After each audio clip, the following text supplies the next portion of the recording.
Max ಅಲ್ಲೂ ಅಷ್ಟೇ, ಮಾರ್ಗಲ್ಲೂ ಅಷ್ಟೇ, ಮ್ಯಾಕ್ಸಿಮಮ್ ಮಾಸ್ ಸಾಂಗ್ ಇತ್ತಲ್ಲ, ಅನೂಪ್ ಅರ್ಜೆಂಟ್ ಲಿರಿಕ್ಸ್ ಬೇಕು ಸಾಂಗ್ ಅಂತ. ಸರಿ ಅಜ್ನೇಶ್, ಯಾವಾಗ ಬೇಕು? ನಾಳೆ ಶೂಟಿಂಗ್, ಇವತ್ತು ಬೇಕು. 3 hours ಅಲ್ಲೇನೋ ಬರ್ದಿದ್ದ ಆ ಸಾಂಗ್ ನ. ಸರಿ ಓಕೆ, ಒಂದ್ಸಲ ಆಯ್ತು. ಈ ಸಲ ಮತ್ತೆ ಸೈಕೋಸ್ ಆಯ್ತಾ ಫೋನ್ ಮಾಡಿದ್ರು, ಅನೂಪ್ ಶೂಟಿಂಗ್ ನಡೀತಾ ಇದೆ, ಸಾಂಗ್ ಬೇಕು ಅಂದ್ರು. ಇದುವರೆಗೂ ಶೂಟಿಂಗ್ ನಡೆಯಕ್ ಮುಂಚೆ ಕೇಳ್ತಾ ಇದ್ರು, ಈ ಸಲ ಶೂಟಿಂಗ್ ನಡೀತಾ ಇದೆ, ಸಾಂಗ್ ಬೇಕು ಅಂದ್ರು. ಮತ್ತೆ ಶೂಟಿಂಗ್ ಹೆಂಗ್ ಮಾಡ್ತಾ ಇದಾರೆ ಅಂತ ಕೇಳಿದೆ. ಇಲ್ಲ BGM ಮಾಡ್ತಾ ಇದಾರೆ, ಲಿರಿಕ್ಸ್ ಏನೋ ಬರ್ದಿರೋದು ಇಷ್ಟ ಆಗಿಲ್ಲ, ನೀವೇನೋ ಬೇರೆ ಬರಿಬೇಕಂತ ಅಂದ್ರು ಹೊಸದಾಗಿ. ಸೊ ಬರ್ದ್ಬಿಟ್ಟು ಕಳಿಸ್ತೆ ಒಂದು ವರ್ಷನ್ ಬೇಸ್ಡ್ ಆನ್ ಹಿಂದೆ ಏನ್ ಬರ್ದಿತ್ತು.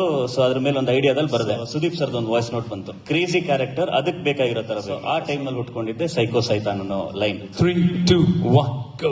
ಎಡೆ ಬಿಡದೆ ತಡೆ ಕೊಡದೆ ಗುಡುಗುಡುಗೋ ಗುಡುಗಿವ, ಜರಗದೆ ನೀ ಎರಗಿದರೆ ಅಡಿ ಹೊಡಿ ಕಡಿ ಬಡಿಯುವ, ಕುಟುಕೋ ಕಟಕ ಕಂಡರೆ ಕಂಟಕ ಕಪಟ ನಾಟಕ ಬಿಟ್ಟಾಕು ಬಿಟ್ಟಾಕು, ಬೆಂಕಿಯ ಸಿಡಿಯ ಸುಡುವ ಐಡಿಯಾ ಮನಸ್ಸಿನಿಂದಾನೆ ಸುಟ್ಟಾಕು ಸುಟ್ಟಾಕು, ಹೈ ವೋಲ್ಟೇಜ್ ಟ್ರಿಪಲ್ ಸ್ಟಾರ್ ಬೋಲೋ ಮಾಕ್ಯೆ ಸೈಕೋ ಸೈತಾನ್ ಪಕ ಮೆಂಟಲೆ, ವೈಲೆಂಟ್ ಆದ್ರೂ ಹಾಟು ಜಂಟಲೆ, ಗುಡಿಯ ಕಟ್ಟಿ ಇವನಿಗಂತಲೆ, 6 feet ರಾವಣ ಬಟ್ ವಿತ್ ಒಂತಲೆ. ಲಿರಿಕ್ಸ್ ಅಪ್ಪ ಬಹಳ ಖುಷಿ ಆಯ್ತು. Thank you so much.